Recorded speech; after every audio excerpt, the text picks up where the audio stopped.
Muy bienvenidos a todas y todos. Soy David Otroluñi del Laboratorio de Ecobudismo, LEP, una red ejecutora, colaboradora, creativa y participativa que permite analizar nuevas interpretaciones e ideas con bases budistas y interactuar con diversas entidades culturales, científicas, académicas, educativos y otras. Así enriquecemos el diálogo y la ejecución de proyectos y programas ecológicas en las sangas. Agradecemos mucho el patrocinio y colaboración de Fundación Dharma Gaya, como también de la Red Iberoamericana de Estudios de Budismo, ambas entidades hermanas del LEP. Estamos muy contentos de dar inicio a esos conversatorios en los que estaremos presentando las películas que se estarán mostrando en el ciclo de cine de las segundas jornadas de budismo y ecología, propuestas emergentes y proyecciones colectivas, que se llevarán a cabo de manera remota durante los primeros 4 sábados del mes de octubre. Al inscribirse en esa actividad, que es online y gratuita, automáticamente tendrán acceso a las películas que se están mostrando durante toda una semana de octubre. Queremos nuestra agua es el documental que estaremos conversando el día de hoy. Podrán verlo entre el 5 y el 11 de octubre. No olviden inscribirse a las jornadas y para ello entren en nuestra página www.laboratorioecobudismo.com, donde pueden encontrar toda la información y el enlace de inscripción. Entonces, en cuanto nos ocupa el tema de hoy, cuando vemos la Tierra desde el espacio, vemos un planeta azul, cubierto en más de 70% por el agua. Sin embargo, vivimos en una época sin precedentes en la historia del planeta, el Antropoceno. Es una era en la que el ser humano transforma intensamente el sistema Tierra, empujándolo cada vez más cerca de sus límites planetarios, o los umbrales que mantienen estable la vida tal como lo conocemos. Esa vida de hoy en día es únicamente posible gracias a los servicios ecosistémicos, los beneficios gratuitos que la naturaleza nos regala cada día, el aire, el agua, los suelos que nos alimentan. La vida humana, tal como la conocemos, simplemente no sería posible sin ellos. Pero en el antropoceno cada vez quedan menos ecosistemas intactos y por lo tanto menos servicios ecosistémicos, y los poquitos que quedan se distribuyen cada vez de forma menos de igual. Esa distribución injusta no es un accidente, es la raíz de profundas condiciones de injusticia ambiental. Y como suele ocurrir, quienes primero y más duramente sienten esa crisis son las poblaciones más vulnerables, comunidades que muchas veces no tienen voz en las decisiones sobre su propio territorio. Es en ese contexto que están emergiendo casi al mismo tiempo una serie de crisis ambientales profundamente interconectados, como el cambio climático, la pérdida de biodiversidad, la dificultad de producir y distribuir alimentos de forma justa y el tema que hoy nos ocupa, el acceso al agua dulce. A pesar de que el agua está cubierto por más del 70% de agua, apenas 2,5 de toda esa agua es agua dulce, y de ese pequeño porcentaje, cerca del 70% está atrapado en glaciares y hielo, y otro 30% en acuíferos subterráneos. Al final, solamente estamos explotando el 0,0003% de todo el agua disponible para abastecer a la humanidad de agua potable. Así que no es casualidad que los conflictos por el agua surgen en todos los rincones del mundo. Los vemos en los desiertos más áridos, como el desierto mexicano donde yo vivo, pero también y sorprendentemente en las regiones más húmedas del planeta, en el Chocó colombiano, donde ese documental fue grabado y donde puede llover hasta 12 o 13 metros al año. Ahí donde sobra el agua, también hay comunidades que luchan por tener acceso a ella. Y es que esos conflictos casi siempre están abrazados por relaciones de poder profundamente desiguales, donde las comunidades rurales, locales e indígenas suelen llevar la peor parte. Y es en ese contexto de asombro y urgencia, de abundancia y de escasez, de injusticia y resistencia, que hoy estamos orgullosos de presentar el documental Queremos Nuestra Agua. Y tenemos el honor de conversar con su productora, Julie Hazelwood, quien nos compartirá de primera manera las historias detrás de esa lucha por uno de los derechos más fundamentales, el derecho de agua. Muchas gracias, Juli, por recibirnos como primer acercamiento. Pues platícanos un poquito quién es Julie Hazelwood y por qué tiene el interés de trabajar ese tema de los derechos del agua. Bueno, muchas gracias por invitarme a estar aquí con ustedes. Es un gusto, un placer por tener esta oportunidad de compartir las luchas y las esperanzas de las comunidades del Choco ecuatoriano y el Choco biogeográfico. Yo soy geógrafa. Pero más allá que ser geógrafa, soy una persona enamorada con las comunidades del Chocó ecuatoriano. Ah, Me quedé encantada de trabajar en esta zona cuando yo tenía 23 años. En septiembre voy a tener 53 años. Entonces, ya vamos mucho tiempo que yo he tenido la gran oportunidad de aprender de los chachis, los awa, los afrodescendientes y pues toda la gente de San Lorenzo, y el cantón de San Lorenzo y la provincia de Esmeraldas, quienes me han enseñado tantas cosas. Básicamente renací llegando ahí cuando tenía 23 años, porque es, como dijo David, es bosque húmedo, muy húmedo. Entonces uno tiene que aprender a vivir completamente diferente, ¿no?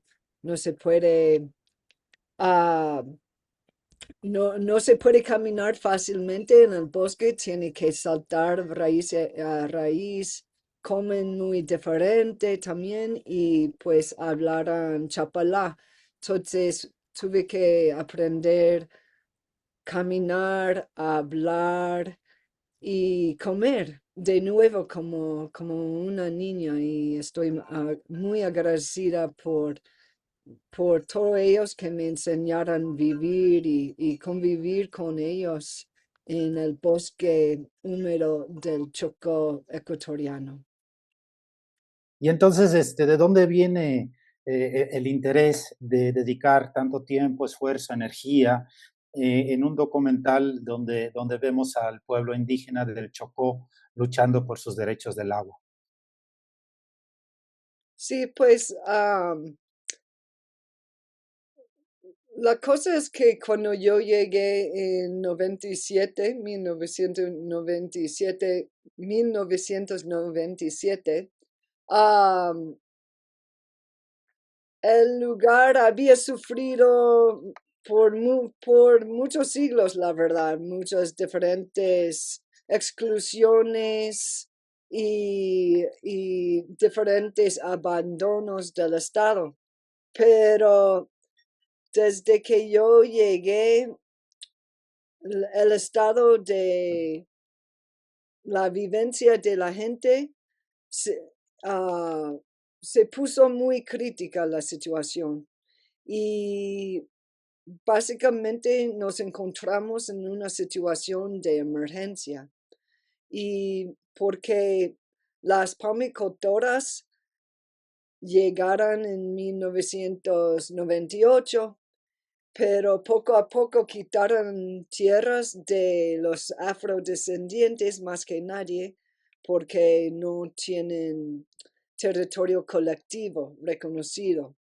Y entonces, um, básicamente muchas de las comunidades afrodescendientes y chachiahuá se quedaron rodeados por la palma africana. Y estos monocultivos de la palma africana reemplazaron los bosques, contaminaron las aguas, surgieron problemas de soberanía alimentaria y también causaba conflictos entre las diferentes etnias. Entonces, por esta situación,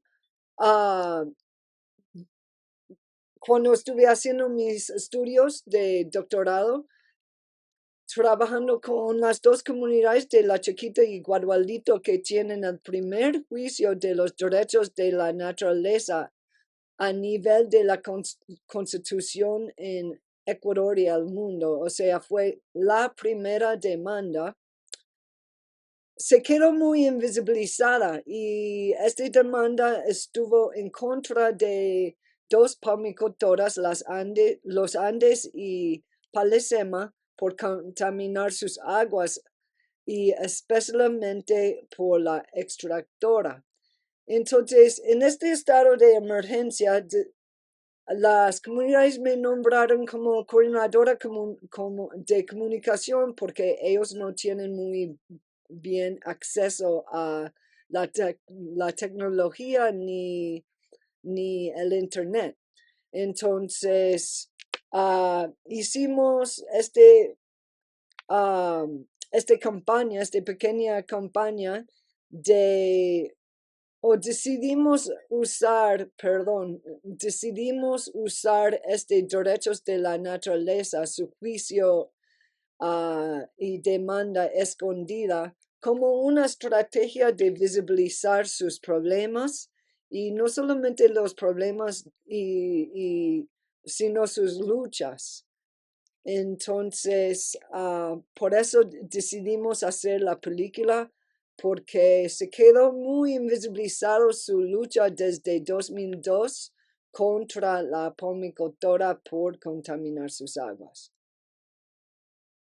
Sí es importante resaltar la importancia de la jurisprudencia que se creó a partir de la demanda, que actualmente es un ejemplo que se cita a nivel mundial, ¿no? Es la primera vez donde un pueblo indígena o rural demanda a un sector agroindustrial por la contaminación de recursos naturales que antes venían de manera gratuita, otorgado como servicio ecosistémica, ¿no?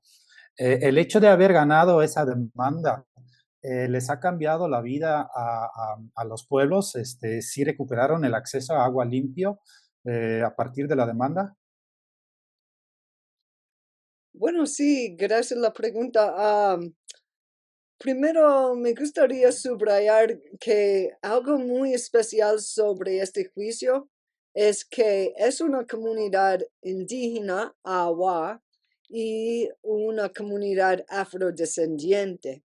Entonces, muchas veces las etnias, los Awa, los Chachi, los Sáchila, los Épara de el Choco ecuatoriano, no, no, no suelen como colaborar mucho en cosas. Entonces, por eso el juicio es especialmente especial, porque son dos comunidades ancestrales lucha afrodescendiente y indígena que están luchando por su río, ¿no?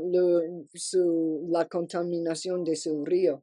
Y ellos presentaron este juicio en julio 2010, pero tomó 7 años para que el juez tome la decisión. Era un caso civil que tomó, todo el proceso tomó un juez en un corte provincial de Esmeraldas. Entonces, no como los otros casos de los derechos de la naturaleza, en el Ecuador, la mayoría van por el mecanismo de los derechos de la naturaleza, pero en este caso fue provincial. Por eso demoró 7 años y creo por tomar tantos años desapareció un poco en este orden y en la vista del mundo. Entonces solamente quería subrayar este historia como de su proceso. Y en términos de, bueno, hay una cosa más me gustaría decir rapidito, que este juicio es como casi poética, porque no solamente son las dos comunidades, sino es una comunidad de seres que presenta la demanda contra las palmicultoras. Y entonces, Es si puedes decir hay un juicio lindo, este es lindo. Ahora, lo que no es lindo es que no ha cumplido, no han implementado o aplicado la decisión de juez. Las comunidades todavía siguen enfrentando su día cotidiano con el río contaminado. Y es una situación muy difícil para ellos porque a veces ni pueden dormir en la noche por el mal olor que tiene el río, porque los peces están muertos y también por las grasas de el proceso de sacar los aceites de la palma africana. Entonces el documental nos cuenta esa historia de los pueblos afropacíficos y indígenas agua que viven en Ecuador, en la región Chocó, y son pueblos bastante aislados que viven en la selva y que viven directamente con el agua, con el río que cruza su territorio, ¿no? Platícanos un poquito cómo ellos se enteraron que el agua estaba contaminada y qué han sido las consecuencias, cómo cambió su vida a partir de que el agua empezó a contaminarse. Bueno, ellos se enteraron, no era muy difícil enterarse que el río estuvo contaminado porque todos los peces estuvieron muertos en las orillas del río. Hubo casi como una bomba de muerte de peces todo a la vez. Y eso es porque en las grasas y los químicos de sacar el aceite de la palma aceitera, en estos químicos y las grasas quitan el oxígeno del agua. Entonces, en quitar el oxígeno también quita el oxígeno de los peces y entonces fue como un muerte masivo, ¿no? Como un- no como fue como un catástrofe, sí. Entonces se dieron cuenta muy rápido y eso pasa frecuentemente para ellos. Entonces viven con el río que tiene este olor que no es aguantable y pasan su día cotidiano y aún van a dormir en las noches con cosas amarradas por su cara para aguantar el olor. Y las consecuencias tienen que ir a San Lorenzo. Ellos viven, no sé, unos media hora de San Lorenzo. Eso es la comunidad, la chiquita más que nada, de la comunidad afrodescendiente.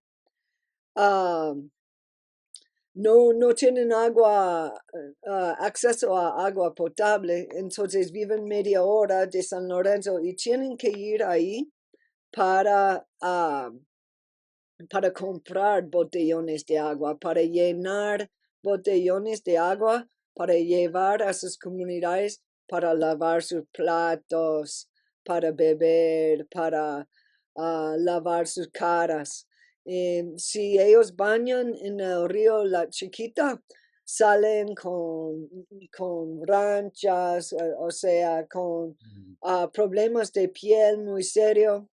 Mayores se han muerto, como van a escuchar o como han escuchado en la película, mujeres han tenido abortes naturales, o sea, no tan naturales porque están causados por la contaminación. Y también, por ejemplo, van a ver en la película, parece una parte chistosa, cuando los jóvenes de la chiquita están actuando como uno de ellos se habían muerto de estar en el río. Parece muy chistoso, Ah, después se ve que ellos están riendo, después la actuación y todo, pero lo que no es nada chistoso que eso está basado en la verdad, porque este joven quien se murió, su hermano mayor, se murió a los 17 años por, creo que era 16 años por cáncer del estómago. mm, Entonces, eso es la cosa sobre los jóvenes, ¿no? Expresan sus emociones y también es una cuestión de teatro, ¿no? Es que se puede actuar cosas muy, muy fuertes para uno. Pero sí, al fondo es algo como una tragedia, ¿no? Que este joven se perdió su hermano mayor. ujú. No, es tremendo para ver y el documental lo muestra muy bonito, ¿no? De cómo realmente un pueblo que vive bastante aislado en ecosistemas que consideramos prístina. Cuando camines ahí todo se ve bonito, pero realmente cuando el agua es como las venas que atraviesen el ecosistema, se contamina, se cambia todo, toda la vida, ¿no? Y también es un poco pensando en el budismo y maneras de cómo ver nuestra relación humano-naturaleza, es un choque de cosmovisiones, ¿no? Por un lado está el sector agroindustrial que funciona dentro de un mecanismo de consumismo, globalización y que tiene una visión de extractivismo, ¿no? El ser humano eh, está ahí para poder extraer los recursos que necesitan eh, y la cosmovisión indígena o afrodescendiente es bastante diferente, ¿no? No sé si nos podrías platicar un poquito cómo ellos se ven dentro de su ecosistema, ven ellos el ecosistema como una ente que engloba todo, o ellos también ven los árboles como estas milenias, estas son mis tablas, para ellos, ¿cómo hacen la diferencia entre es un recurso que está a nuestra disponibilidad o es el territorio tal vez sagrado o donde vivimos, ¿no? ¿Cómo ven ellos su entorno natural?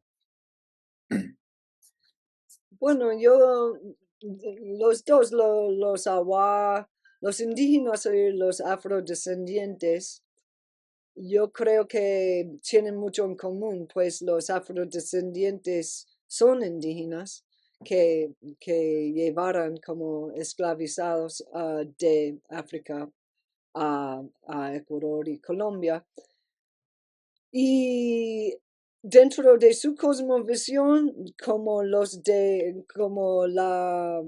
de los indígenas, ven el bosque, el río, como seres vivientes, ¿no? Como, como, como tú dijiste, como entes vivientes y ellos se ven como parte de, no es naturaleza y humanos, no, es una comunidad de seres, ¿no? Y entonces yo diría, al fondo hay eso. Ahora, desgraciadamente, con la llegada de los diferentes industrias extractivistas, también llega un pensamiento extractivista. Forma parte de lo que supuestamente es una integración al mercado. Pero la cosa es que las comunidades afro-indígenas en una cierta manera no integran al mercado, sino se quedan como otro recurso más. Y y eso cambia su relación con la naturaleza porque las grandes industrias vienen como en, en masivo, ¿no? Vienen con grandes máquinas y todo, pero siempre me ha impresionado que los indígenas y afros, la primera introducción al mundo afuera fue para prácticamente entregarles, perdón, a motosierras, así como, bueno, sí, así como, bueno, tienen que hacer su parte. Sí, entonces, pues vemos paralelos, ¿no? Entre mucha cosmovisión de pueblos que viven todavía muy cercano con los recursos naturales y el ecosistema y algunos conceptos del budismo, ¿no? Entre ellos la interdependencia, donde todos formas, como tú dices, ellos son parte del ecosistema, ¿no? No se sienten como elemento que está por arriba y forma de cierta manera como una red con el ecosistema, donde ellos son nada más un elemento más que cualquier otro elemento, ¿no? Llama también la atención el valor intrínseco que ellos dan a los recursos, hasta una piedra podría tener una alma y puede tener el valor de existir, el derecho de existir, ¿no? Y entonces, y esa manera de relacionarlos con la naturaleza podría ser una herramienta muy útil para aprender en el antropoceno y muchas veces está muy entrelazado con las creencias que tienen allí localmente. Entonces, ¿nos podrías comentar un poquitito qué son las creencias? ¿En qué creen allí los pueblos locales que forman parte del documental? Yo, bueno, los de los afrodescendientes, ah, yo creo que tienen un tipo de sincretismo entre sus espiritualidades y sus mitos y prácticas espirituales de África y también se mezcló un poco conociendo, por ejemplo, los chachis a través de los siglos y también se mezcló con ah, la católicos, ¿no? Las creencias católicas. Entonces, sí, yo diría que ahora y ahora en los últimos 20, 30 años ha cambiado bastante porque los afrodescendientes ahora se consideran y también practican en el día a día cristianismo, ¿no? Y son evangélicos. No, entonces Ujú, antes bailaran marimba, como puede ver en la ujú, película, y formaba una parte de continuidad ah, con sus identidades y enlaces con África. Y ahora con lo de evangelismo, ya están internalizando que eso está malo, que no debe bailar marimba ni creer en los espíritus del bosque y todo eso. Y bueno, la cosmovisión Awa y Chachi, los dos son bien complejos, la verdad.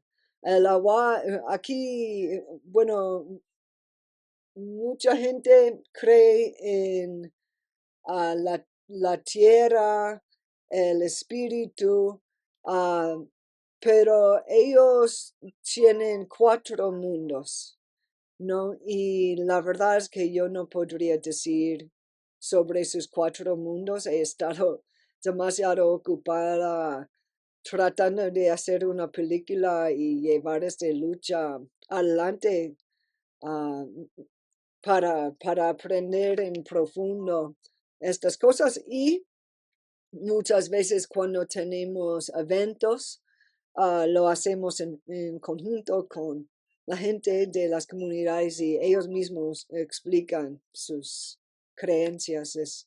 Es más difícil para mí. Soy geógrafa, no sí, soy antropóloga. ujú. Sí, esa es cuando se mezclan las religiones ancestrales con religiones occidentales, es un proceso que estamos viendo en todo el mundo, ¿no? Forma parte de una pérdida de tanto las culturas, los lenguajes indígenas se están perdiendo, los conocimientos indígenas están perdiendo muy rápido, ¿no? Pero por otro lado, también hay ejemplos de que a pesar del sincretismo, sí se mantiene una relación horizontal con el ecosistema, ¿no? Un poquitito paralelo con teorías ecológicas como la hipótesis Gaia, ¿no? Que es una hipótesis que dice que toda la Tierra, todo el planeta es realmente un metabolismo, ¿no? Un metabolismo donde todo está conectado y así como un ser humano, un cuerpo humano es un metabolismo, pues tenemos las venas que conecta todo y en este sentido los ríos cumplen esta función, ¿no? Y en este caso entonces podría haber reacciones cuando ese método o manera de vivir está siendo amenazado, pues muchas veces también sientan que su propio territorio o hasta su propio metabolismo, territorio cuerpo, está siendo bajo amenaza, ¿no? Y esto podría provocar reacciones muy fuertes, ¿no? Entonces, ¿cómo las comunidades ahí han procesado esos cambios y cómo ellos manejan la injusticia que derivado de esas contaminaciones, ¿no? Se van a las armas, se mantienen la lucha pacífica, o cómo ellos reaccionan bajo la impotencia que significa su situación. Bueno, primero obviamente hay este estrategia de hacer una película. Pero la película tiene muchas estrategias de escalas múltiples, porque se puede mostrar en otras comunidades para compartir su experiencia. Se puede mostrar a nivel ecuatoriano para levantar conciencia y opinión pública dentro del país. Y se puede mostrar internacionalmente como por ejemplo en España, o Bali, Guatemala, diferentes lugares donde nosotros mostraron nuestra película en festivales ahí.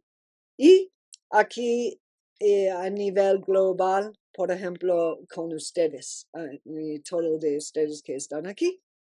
Entonces, ah, yo diría eso, hemos como ellos dos comunidades y yo como coordinadora de la comunidad, yo soy como puente, ¿no?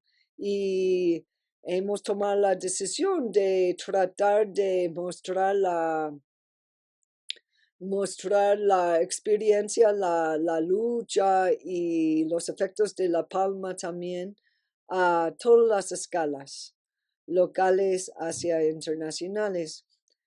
Eso es la película. También El Juicio, ¿no? Que seguimos debatiendo qué podemos hacer con esta falta de implementación de juicio. También tenemos intercambios de jóvenes, de estudiantes, de gente. A veces las comunidades, es que no se puede ir en este momento a esta región donde están ellos. Es una guerra, es como guerra civil ahí, pero es muy complejo la situación. La palma africana está implicado en eso, pero básicamente hay las pandillas, hay los grupos ilegales y, y todo un nudo de narcotráfico que el Estado dice que quiere combatir, pero yo diría que el Estado forma parte de.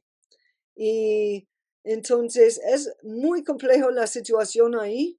Y entonces a veces los diferentes miembros de las comunidades vienen a diferentes eventos, eh, o también encuentros con estudiantes de afuera para contar su historia y su experiencia de hacer la película. Pero no se puede ir ahí directamente.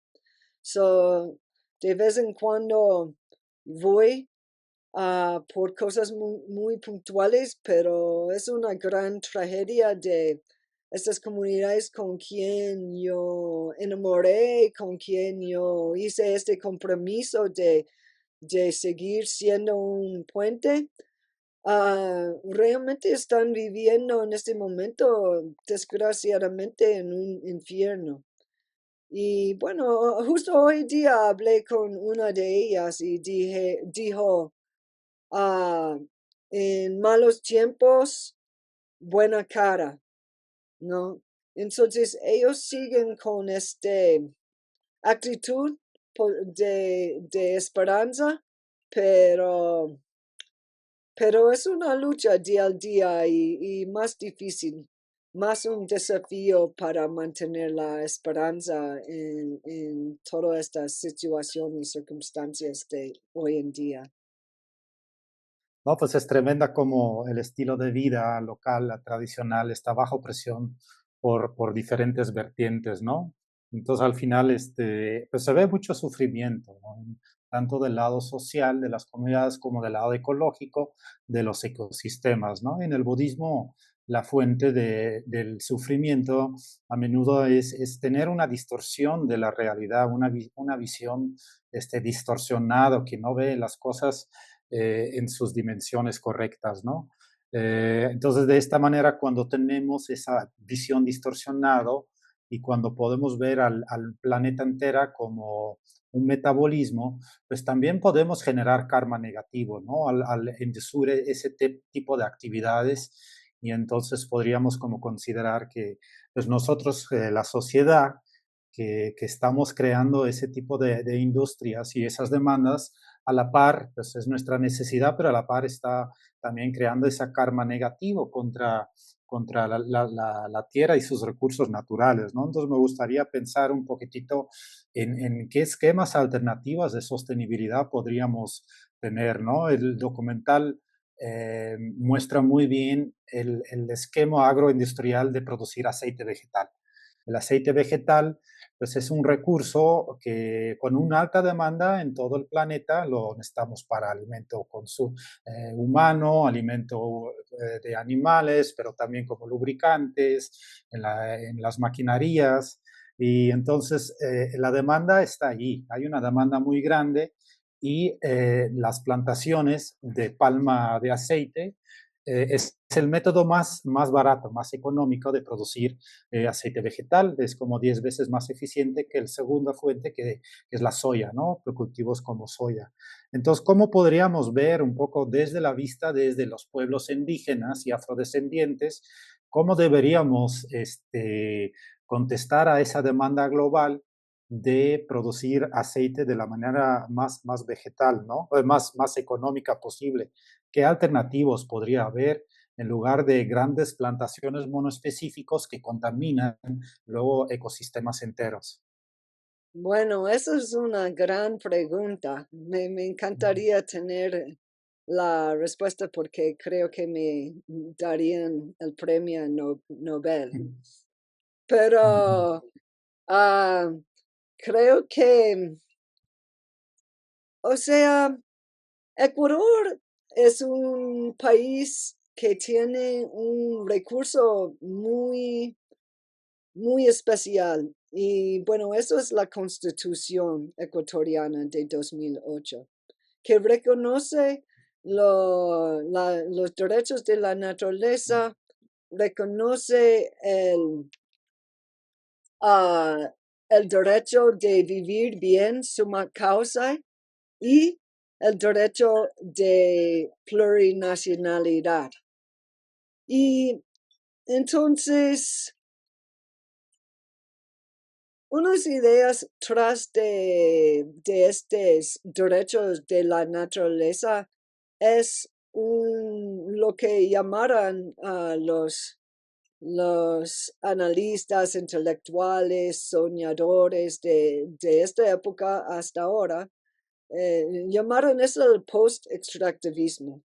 Y bueno, Eduardo Galeano también hablaba de otros mundos posibles. Él dijo, y perdón mi francés, pero él dijo, este es un mundo de mierda, pero este mundo de mierda está embarazado con otros mundos posibles.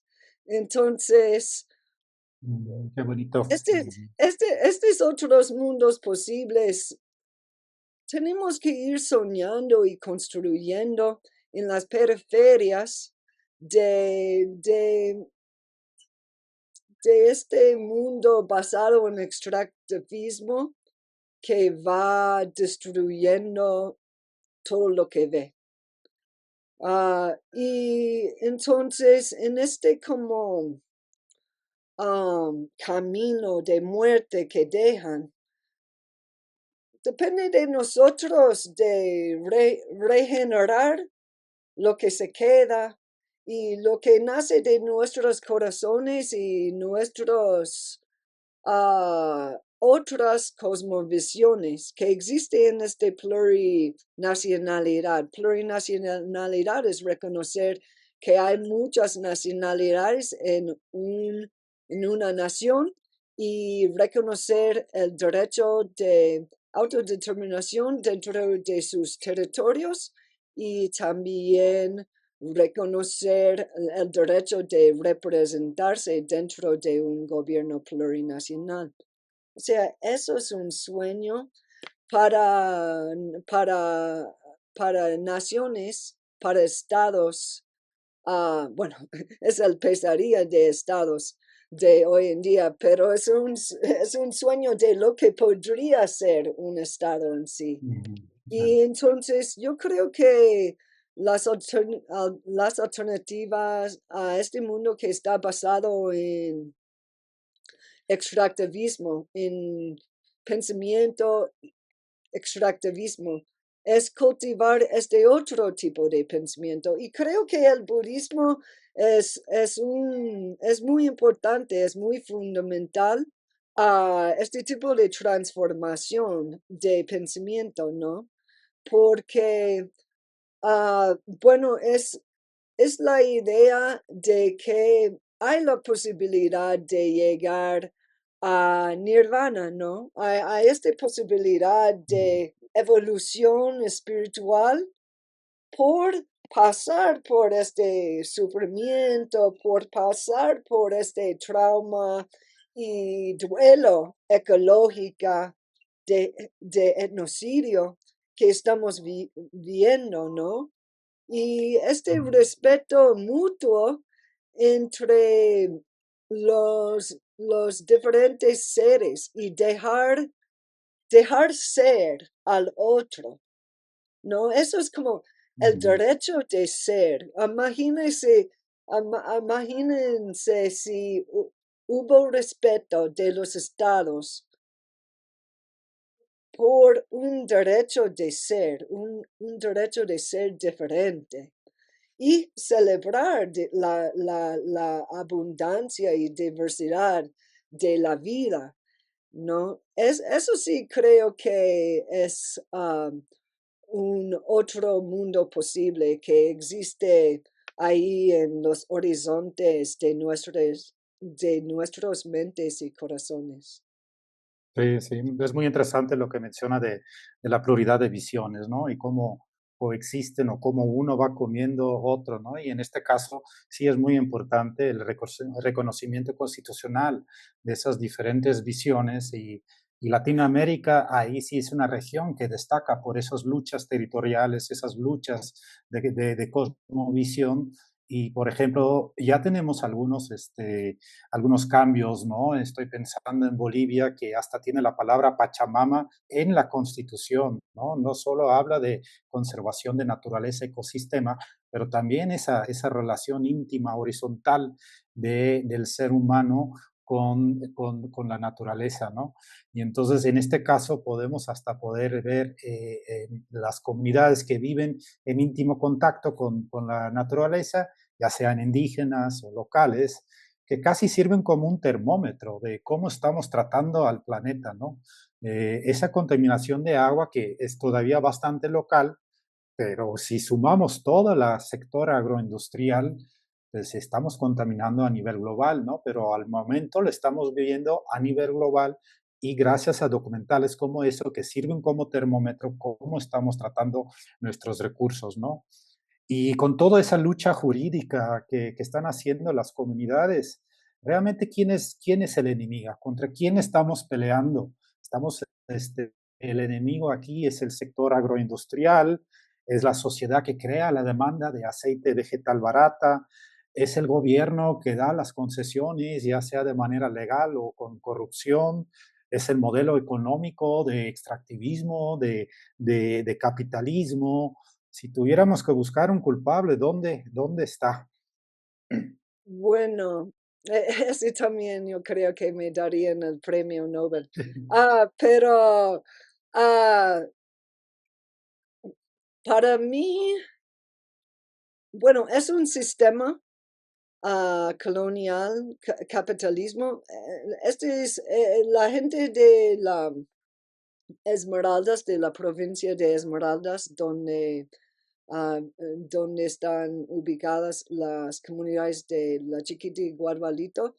Esta provincia siempre ha estado tratada como una zona de sacrificio. Y yo creo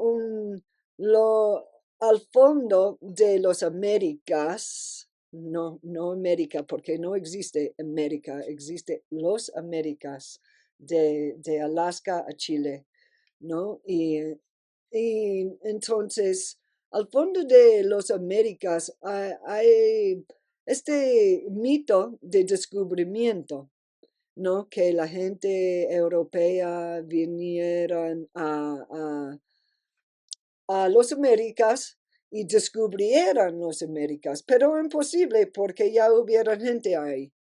Entonces, en este descubrimiento, este supuesto descubrimiento, hay algo ahí que quizás no se ve fácilmente o automáticamente. Quizás no es tan obvio, pero ¿por qué era el descubrimiento? Es porque la gente, los pueblos originarios de las Américas no eran gente para los europeos, no son seres humanos. Entonces, no son seres humanos. Entonces, yo creo al fondo de los problemas que estamos viendo lo que se llama racismo ambiental, ¿no? Y eso es la idea de que ah, existe raza. Primero, todos somos de la raza de seres humanos, como me hicieron recordar el otro día en un laboratorio Bochinche Lab aquí en Ecuador, en Esmeraldas, me invitaron a hablar y los auspiciantes me hicieron recordar que sí, lo irónico del término de racismo ambiental es que no hay raza, que somos todos como seres humanos, como una sola raza. Lo de que hay raza está basado en una construcción de quiénes son humanos y quiénes no son tan humanos, ni quiénes son superiores. Entonces yo creo eso es al fondo. Y después hay un sistema que es como una adicción, ¿no? La gente está adicta a acumulación de recursos, a, a también acumular por su propia familia. La gente empieza a ver solo, hay un- se- el sistema económico como tenemos en el mundo occidental cul- culvi- culvita- cultiva, perdón, cultiva como un egoísmo, ¿no? Un individualismo. Y y bueno, ahí en Esmeraldas también hay todo lo que está pasando con lo narcotráfico, que no todo es lo que aparece. Básicamente lo que vas a ver sobre en las noticias internacionales sobre lo que está pasando en Ecuador o que está pasando en Sudamérica, prácticamente lo podrías poner como dicen, Pachacuti, ¿no? Se puede, bueno, no es el uso de término 100% correcto, pero yo lo entiendo por poner las cosas en su cabeza, por darle la vuelta entera.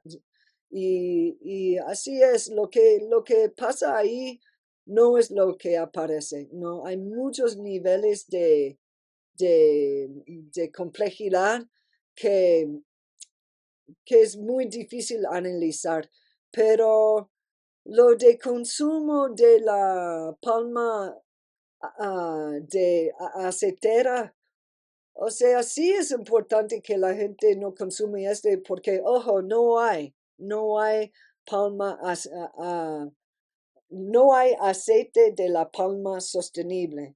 Tengo un estudiante de la Universidad de California, Davis, me mostró que hay un app de la palma acetera, este, y se puede escanear, no se puede ver Mm, muy bien, sí, pero sí, sí, sí. se puede escanear su barcode, su código, ¿no? Y ver si es sostenible. O sea, bota este app porque no, todo en la palma acetera no es sostenible, no vas a encontrar, no van a encontrar. Entonces, ah, yo diría que, y porque la última cosa que voy a decir es, aquí en el Ecuador, casi es muy difícil encontrar en Esmeraldas, por ejemplo. Lo más irónico es que no solamente hay la industria de la palma acetera, que es prácticamente dueño de la provincia, sino si vas a una tienda, solamente es, ¿qué tipo de aceite quiero? La palma, la palma, la palma, la palma. No hay otras opciones, ¿no? Mm, Es como también están estrangulando la gente con este consumo de la misma cosa que les está matando en su ambiente. Entonces, es muy complejo, como digo, si podría contestar en, en su integridad, yo ganaría el premio Nobel, porque yo no, es muy, muy complejo, pero estamos haciendo todo lo posible para enfrentar la situación lo mejor que podemos. sí, sí, sí. Así, pues, durante esa charla estamos viendo que sí es un problemático muy, muy complejo, ¿no? Algo que conocemos en la ecología sistémica como wicked problems. Y son problemas que tienen muchas dimensiones, no tienen soluciones fáciles o a veces no tienen una solución integral. Siempre son medir balances, ¿no? Medir ventajas versus desventajas y es muy difícil definir el problema, saber quién es el culpable, buscar estrategias para mitigar el problema. Solo podemos implementar soluciones y ver cómo nos va a ir adaptando según lo estamos implementando, ¿no?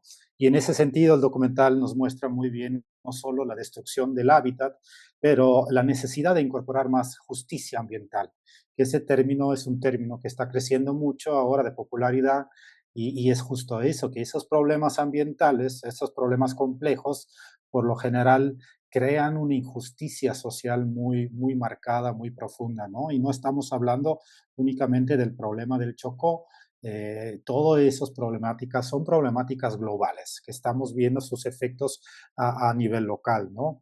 Entonces, imaginemos un mundo donde realmente la voz indígena y local rural sí tendría muchísimo más peso en las políticas públicas nacionales, el esquema de cómo vamos a manejar nuestros recursos naturales, ¿no? ¿Qué podríamos vivir? ¿Qué podríamos aprender de estas comunidades que ahorita casi no tienen voz en los debates, pero si ellos estuvieran al mando, ¿qué podemos aprender de ello para mejorar nuestra relación con la naturaleza y el planeta? O sea, cuando yo me fui al Chocó la primera vez cuando tenía 23 años, yo me fui para buscar estos otros mundos posibles, porque en la Universidad de California, Santa Cruz, donde estuve estudiando recién, había salido este término desarrollo sostenible. Y Mm. dije, pero ¿por qué estos profesores, hombres blancos, están como actuando como este concepto es nuevo?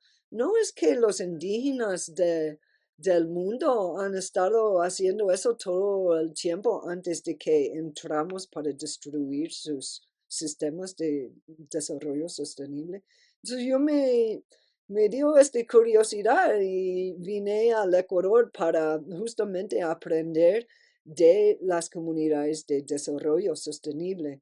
¿Y qué es eso para mí? Eso significa saber relacionarse con la naturaleza, saber reconocer que la naturaleza es viviente, es viva y que tenemos, es un gran honor estar aquí en la tierra con estas comunidades de seres rodeados por estas comunidades de seres quien ah,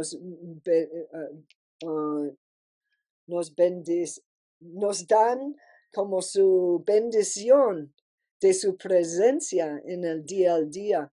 Y entonces las comunidades, cuando yo me fui ahí y todavía donde vivo ahora, en la sierra ecuatoriana, bueno, tengo el honor de vivir en una comunidad indígena pre-inca y son estos sistemas agroecológicos de plantas medicinales, de agroforestría, ¿no? De saber el valor de cómo relacionarse con cada planta, con cada ser, de que vivir en una manera donde no hay desperdicio.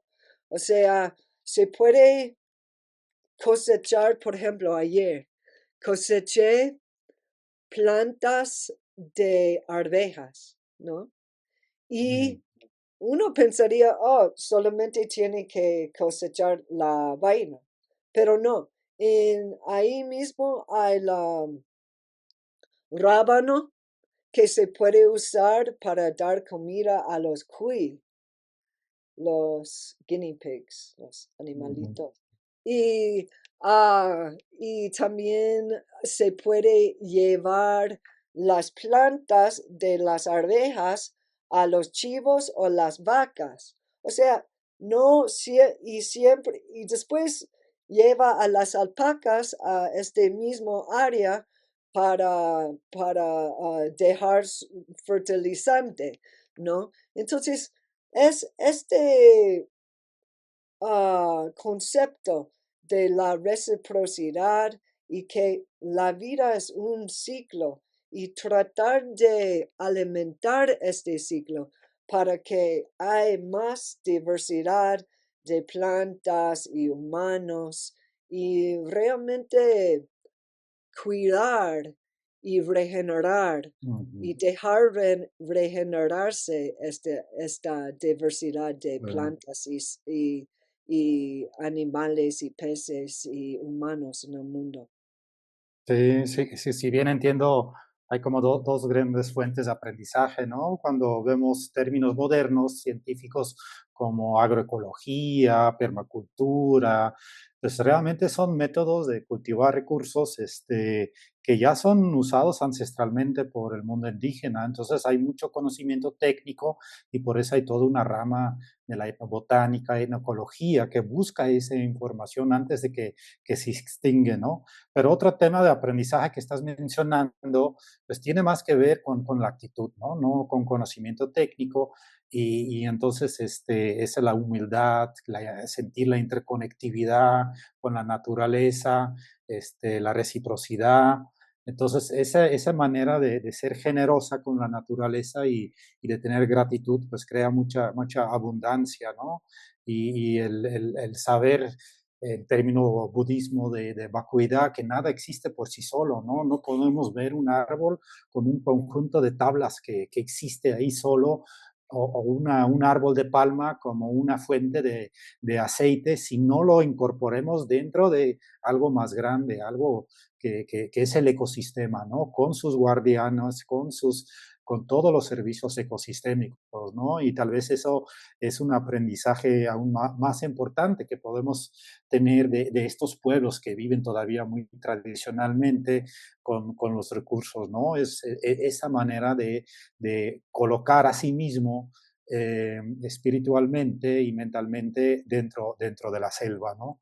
Y en el documental no solo veo que no solo es una historia que comenta la tragedia de cómo fueron perdiendo el agua, pero también comenta muy bien esa historia, ¿no? De cómo otros mundos son posibles.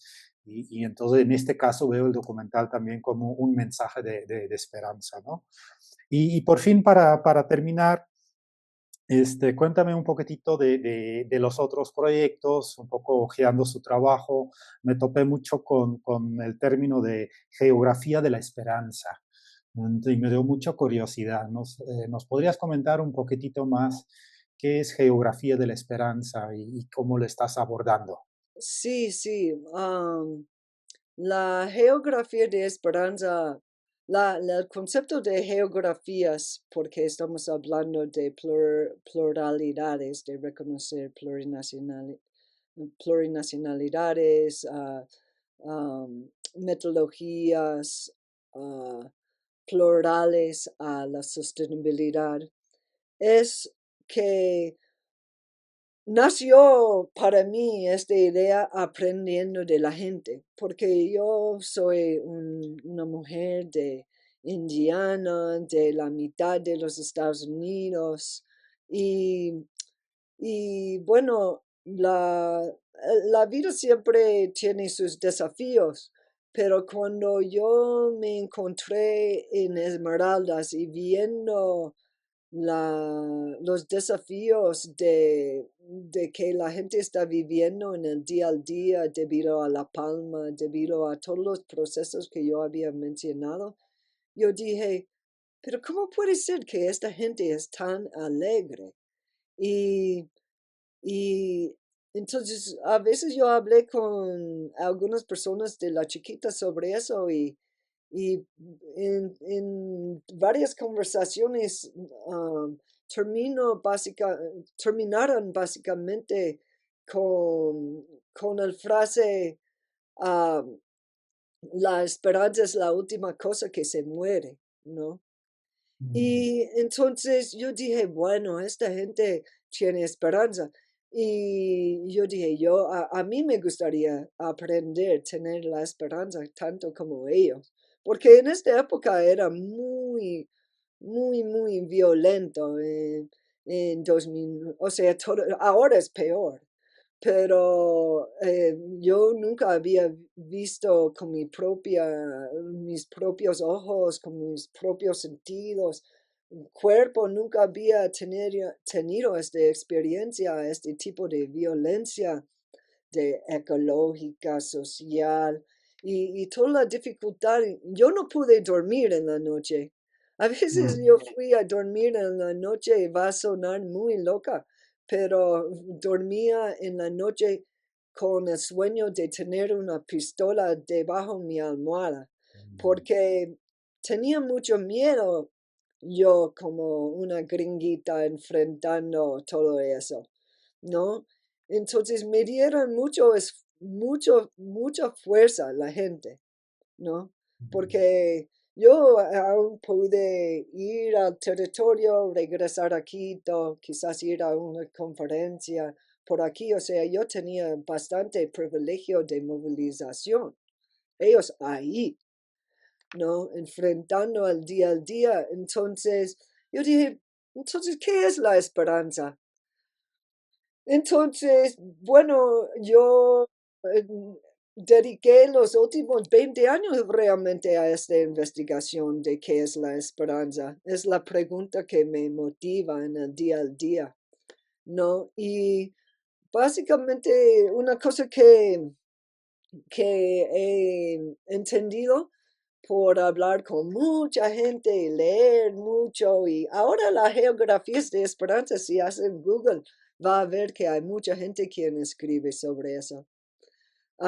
Y estuvo recién haciendo esta idea en como 2008, cuando yo empecé. Y no es por mí que está multiplicando, simplemente como es uno de estos momentos cuando viene el polvo de las estrellas y se, como se entera en diferentes lados del mundo y por coincidencia todo el mundo empieza a hablar y soñar de geografías de esperanza a la vez. Es un milagro de la vida, realmente es una evidencia de estos otros mundos posibles.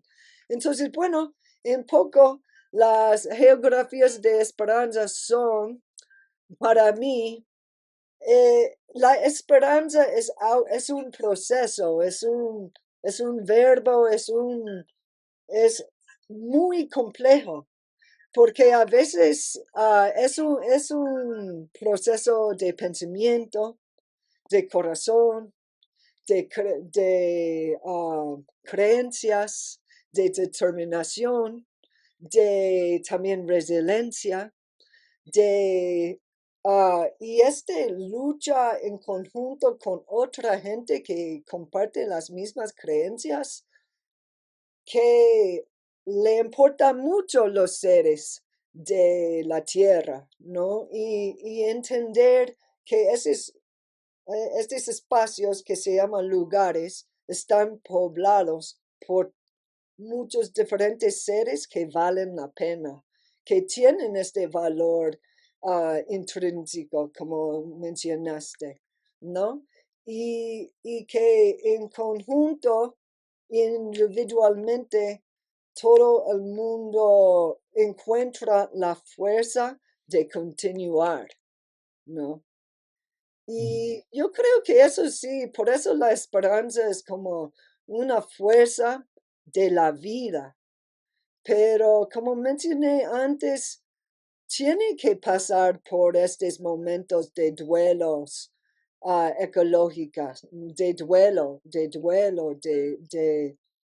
Yo creo que hasta aquí he llegado, no puedo más.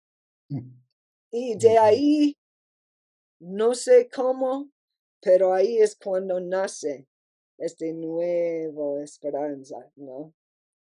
Y eso es lo que da esperanza, ¿no? Pero tiene que pasar por estas tormentas, estos océanos de emociones que se sienten como lo peor que ha existido en el mundo para llegar a esta luz y, y esta determinación de seguir. Sí. No, pues siento que podríamos estar platicando días enteros, pero lamentablemente tenemos el tiempo contado.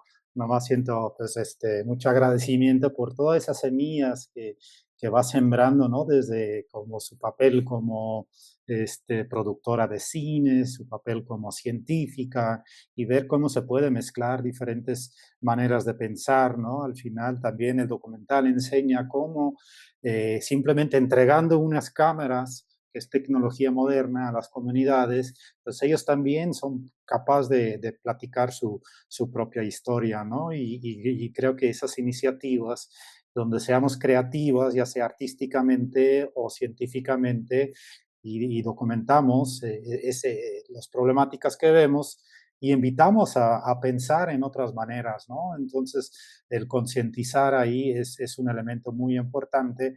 Entonces, sentimos mucha gratitud para ayudar en esa lucha y sembrar esas semillas, ¿no?